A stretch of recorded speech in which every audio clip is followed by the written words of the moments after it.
اہم عہدے پر یا کوئی ان کا مستقبل دیکھ رہے ہیں آپ شامی صاحب؟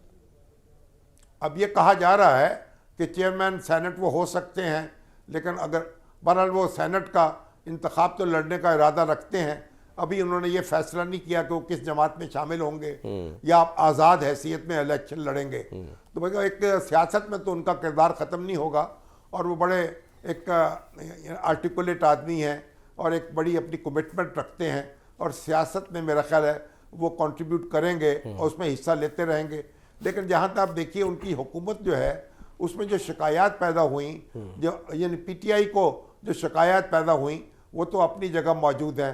ان کے ساتھ سلوک ہوتا رہا اور جس طریقے سے ان کو انتخابی مہم جو ہے وہ ان کی جو ہے وہ ہموار نہیں رہ سکی، اور کئی ان کے لوگ جو ہیں وہ ابھی بھی گرفتار ہیں اور کوئی روپوش ہیں، ان کی کئی شکایات ہیں. اور انتخابات کے حوالے سے بھی اگرچہ کہ انتخابات تو کرانا الیکشن کمیشن کی ذمہ داری ہے، اور جو نگران حکومت ہے وہ انتخابات کی ذمہ دار تو نہیں تھی وہ تو، لیکن مجموعی ماحول کو ایک ہموار رکھنے میں اور ایک وہ اس کا ایک کردار تھا. تو اس حوالے سے اگر پی ٹی آئی کو جو شکایات پیدا ہوئی ہیں ان میں آپ یہ نہیں کہہ سکتے وہ یکسر بے وزن ہیں، اور وہ تو شکایات رہیں گی اور ان کا ذکر کیا جاتا رہے گا. اور اسی طریقے سے اور بھی کئی معاملات ہیں، میڈیا کے حوالے سے بھی ہیں، اور جو کہ اور بلوچستان کے حوالے سے بھی، مسنگ پرسنس کے حوالے سے بھی بعض چیزیں تو ہیں، وہ تو اعتراضات ہوتے رہیں گے. اور اس کا جواب جو ہے انور اللہ کاکڑ صاحب بھی، اور ہمارے جو ان کے دوست تھے بگٹی صاحب جو وزیر داخلہ بھی تھے، بعد میں وہ استعفیٰ دے کے چلے گئے، اب بلوچستان کے وزیر اعلیٰ منتخب ہوئے ہیں. تو وہ ان سے سوال ہوتے رہیں گے، وہ جواب دیتے رہیں گے. سیاسی طور پر تو معاملہ جو ہے اس میں آپ کہہ سکتے ہیں کہ بہت سے سوالات اٹھائے جا سکتے ہیں، لیکن بحیثیت مجموعی جو ہے معاشی لحاظ سے اور انتظامی لحاظ سے تو ان کا، اور خارجہ امور کے لحاظ سے انہوں نے پاکستان کے دوستوں سے بھی اچھے تعلقات استوار کیے. تو اس سے میں کہہ سکتے ہیں. اور پھر جو فلسطین کے آپ دیکھیے غزہ میں جو کچھ ہو رہا ہے، غزہ کے لوگوں کو بھی پاکستان کی حکومت نے امداد فراہم کی، ان کے ساتھ کھڑی رہی، ان کے ساتھ اپنی آواز ملائی.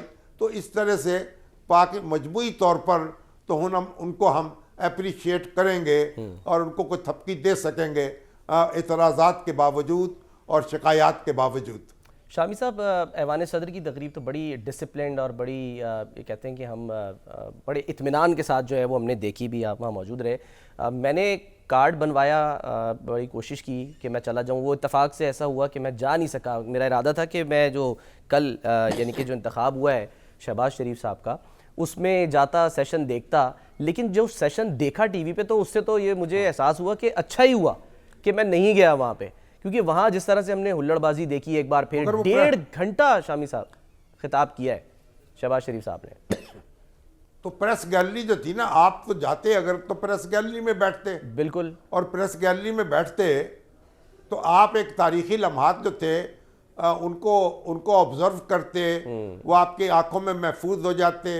پھر اپنے بچوں سے آپ وہ بیان کرتے، کہانیاں سنایا کرتے کہ ہمارے ملک کی پارلیمنٹ میں کس طرح کے لوگ تھے، کس طرح کی باتیں کرتے تھے، کس طرح کے نعرے لگاتے تھے. تو یہ تو، لیکن یہ ساری باتیں ہمیں دکھ تو دیتی ہیں.